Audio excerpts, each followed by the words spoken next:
friends, we're going to get into the hips a little bit today. Come down to hands and knees, and we'll work through some cat-cows.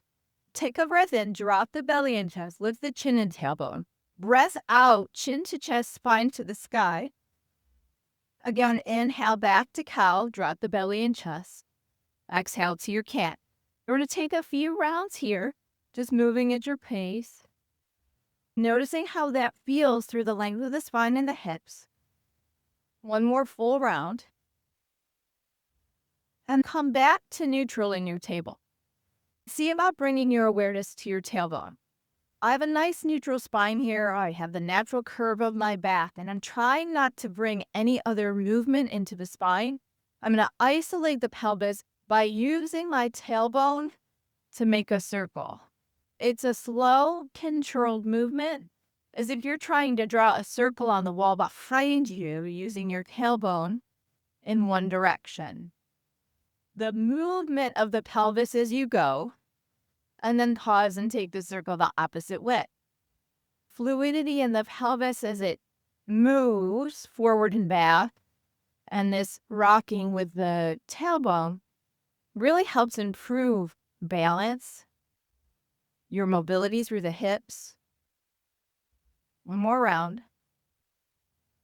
And then pause here. Find a little wider stance of the knees, and then turn the feet out. Kind of wide here. Rock a little back and forward. Sort of a modified frog pose if you're familiar, just not as wide. Taking that slight rock back through the hips, noticing where your stopping point is. One more breath.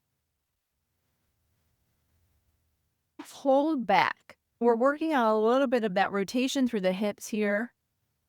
And then release that.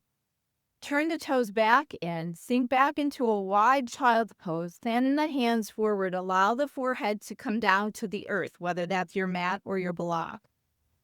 And then just breathe up the spine. Take one more breath here. On the inhale, rock forward to your table, coming back, and step my right foot on the outside of my right hand, and drop the hips forward and rock all the way back, finding some dynamic movement. And then coming into a circle of the hips, just trying to bring some fluidity as you move. Pause to circle the other way. The next time you're moving the hips back, straighten the front leg, hold it here.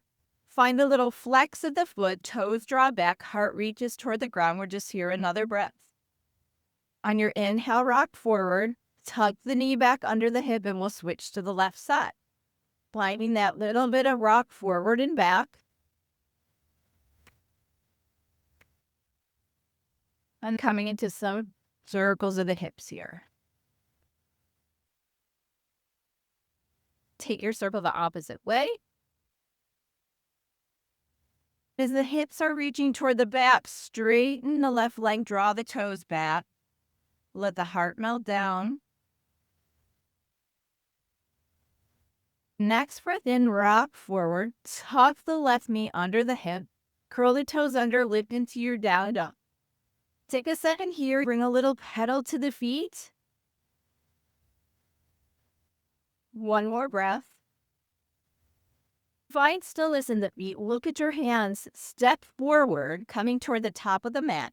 Take a second, shake your head yes and no. Breathe in, draw your palms to your shins, lengthen out through the spine. On the out breath, fold once again. Soften into the knees, chin to your chest. Rolling up so slowly, letting the head be the very last thing that lifts.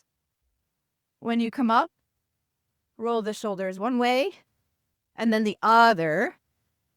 And find mountain pose, Tadasana.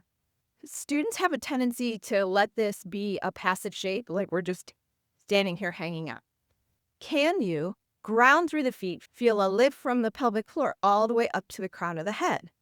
So engaging here, feeling a good connection to the core, palms turn forward, and spreading the fingers nice and wide, a little draw the shoulder blades together, and then I'm going to close my eyes. I invite you to do the same. See about just taking your awareness to your feet feeling the stability of the earth underneath you and the stability of your body in this strong pose. Trail your awareness up the legs into the bowl of the pelvis. Just notice how that feels here.